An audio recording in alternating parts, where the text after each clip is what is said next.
வெல்ல நினைக்கிறாயா? அப்படின்னா அவன் மாதிரி யோசிக்க கற்றுக்கொள்.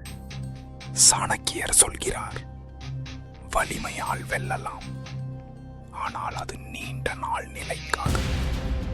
முதல் உத்தி, எதிரியின் பலவீனம் கண்டுபிடி. அவன் எங்கே தவறு செய்கிறான், அங்கேதான் உன் வெற்றி. இரண்டாவது, உன் திட்டத்தை யாருக்கும் காட்டாதே.